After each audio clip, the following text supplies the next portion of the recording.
मौसम के साथ सभी पक्षी बरसात की तैयारियों में लगे हुए थे। चिड़िया दो बच्चों के साथ लेकर कबूतर के घर जाती है। कबूतर भैया चले भोजन लाने। हाँ हाँ चलो चले।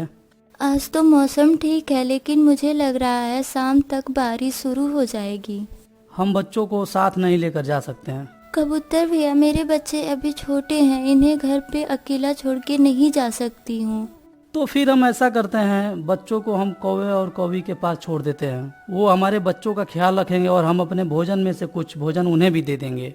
चिड़िया को कबूतर की बात पसंद आती है। वो दोनों कौवे के घर की तरफ उड़ते हैं और रास्ते में उन्हें तोता मिल जाता है, जो पहले से ही उनके इंतजार में बैठा था और वह भी चिड़िया और कबूतर के साथ उड़ता है। सभी पक्षी कौवे के घर पहुंच जाते हैं। कौवे अभी अपने घर में सो रहे थे। कौवा भैया उठे, जल्दी करे चिड़िया की। आवाज सुनकर कौवा और कौवी दोनों उठ जाते हैं। चिड़िया क्या हुआ, क्यों इतना शोर मचा रही हो? मौसम ठीक नहीं है, बरसात की भी वक्त शुरू हो सकती है। हम सब भोजन लेने जा रहे हैं और आप दोनों मेरे बच्चों का ध्यान रखना, और हमें जो भोजन हमें लाएंगे उसमें से कुछ भोजन हम आप दोनों को भी दे देंगे। काम आसान था, इसलिए कौवी कहती है, हाँ, अपने बच्चे छोड़ के जाओ, हम अच्छे से ख्याल रख लेंगे। चिड़िया अपने बच्चों को कौवों और कौवी के पास छोड़कर दूसरे पक्षियों के साथ भोजन लेने खुले मैदान में चली जाती है। चिड़िया और कबूतर भोजन ढूंढकर ला रहे थे और मिट्ठू तोता वो दाना बोरी में भर रहा था। ऐसे मिलकर काम कर रहे थे। कालू अंकल, आप उठे फिर सो गए। आपने तो कहा था कि आप हम लोगों के साथ खेलेंगे। चुप चुप होकर बैठो, मेरी सारी नींद खराब कर दी तूने। अब एक शब्द भी बोला तो एक लगाऊंगी कान के नीचे। ये सुनकर दोनों बच्चे डर कर बैठ जाते हैं। कबूतर, वो मेरे बच्चे को ध्यान तो रखेंगे ना? वे भोजन के लालच में आपके बच्चों का अच्छे से ध्यान रखेंगे। अब आप दाना इकट्ठा करें, मैं मीठा फल ढूंढ के लाता हूँ। ऐसे वो सब फिर काम में लग जाते हैं। आंटी, मुझे भूख लगा है।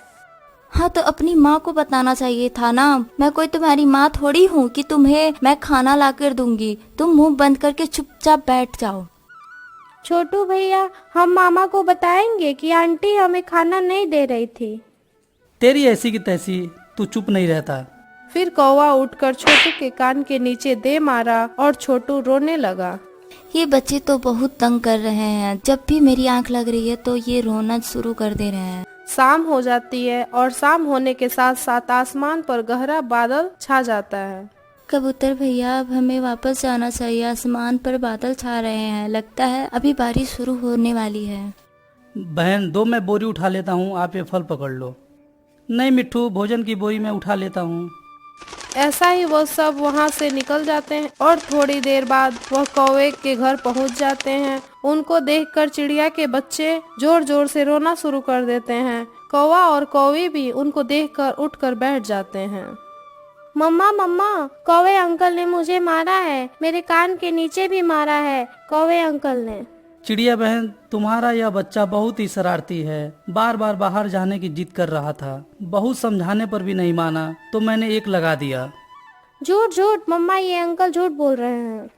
नहीं बेटे, बड़ों को ऐसे नहीं कहते हैं। बच्चे छोटे हैं पर झूठे नहीं। आपने जरूर इनको मारा होगा। तुम सब मुझे भोजन ना देने के लिए ये सब नाटक कर रहे हो ना। चिड़िया, तुम इनका भोजन बांट कर दे दो। हम यहाँ से चले, फिर कभी हम इनके यहाँ नहीं आएंगे। फिर वो भोजन बांट कर दे देती है और फिर जैसे ही बाहर देखा तो चारों तरफ अंधेरा छा गया था। आंधी तेज चल रही थी और बारिश भी शुरू हो गई थी। फिर उन्होंने जल्दी जल्दी वहाँ से अपने घर के लिए निकल जाते हैं। आंधी तेज थी, जैसे तैसे वो अपने घर पहुँच जाते हैं। अब हम बारिश में मजे से रह सकते हैं क्योंकि हमने अपना भोजन इकट्ठा कर लिया है। अब हमें कोई चिंता नहीं है। मम्मा मम्मा, मुझे बहुत तेज भूख लगा है। मैंने कौवा अंकल से खाना मांगा तो उन्होंने कहा कि अपने माँ से जाकर मांगना। मैं तुम्हारी माँ नहीं हूँ और मुझे खाना नहीं दिया, ऊपर से मुझे मारा भी। मैं झूठ नहीं बोल रहा हूँ। देख लिया ना कबूतर भैया, मैंने कहा था वे कौवे कभी नहीं सुधर सकते हैं। वे हमेशा बुरे थे, बुरे ही रहेंगे। कितना जुल्म किया इन्होंने मेरे बच्चों पर। मैं अब कभी भी नहीं छोड़ के जाऊंगी उनके पास। फिर वो सब मजे मजे से बारिश में भोजन का आनंद लेते हैं। कौवा और कौवी अपने हिस्से का भोजन खाकर फिर से सो जाते हैं। फिर आंधी रात को बारिश जोर जोर से बरस रही थी। तभी कालू कौवे का मामा उधर से आ जाता है। वो अपने भांजे के घर पर दस्तक देता है। कालू कालू जल्दी दरवाजा खोलो, मैं भीग रहा हूँ। गौरी, ये आवाज़ मेरे मामा की है। वो इस समय कहाँ से आ गए हैं? कालू जी, घर में भोजन भी नहीं है। जो भोजन था वो तो हमने खा लिया है। फिर से दरवाजे से आवाज आता है। कालू कालू, मैं तुम्हारा मामा हूँ, दरवाजा खोलो। कालू फिर दरवाजा खोलता है। फिर कालू का मामा अंदर आ जाता है। अरे कितने देर लगा दी दरवाजा खोलने में। मैं इधर से जा रहा था तो अचानक से बारिश आ गई और फिर मैं सोचा क्यों ना आज अपने भांजे के घर पे ही रुक जाऊं। मामा जी, मेरे पास जितना भी भोजन था मैंने वह गरीब चिड़ियों में बांट दिया। रुकिए, अभी मैं आपके लिए अपने पड़ोसी से भोजन मांग कर लाता हूँ। फिर कालू तेज बारिश में चिड़िया के घर जाता है। चिड़िया बहन, मेरे मामा मेरे घर आए हैं। मुझे थोड़ा सा भोजन। मेरे पास भोजन का एक दाना भी नहीं है। वह सब उठ जाते हैं। नहीं नहीं चिड़िया, अब कौवे को यहाँ से कुछ नहीं मिलेगा। पर इसका मामा इसके घर आया है, वह भूखा है। तुमने जो बच्चों के साथ किया है, बच्चों ने सब कुछ बता दिया है। जाओ यहाँ से। कालू कौवा वहाँ से निराश होकर लौट जाता है और उसे अपने मामा जी के सामने शर्मिंदा होना पड़ता है।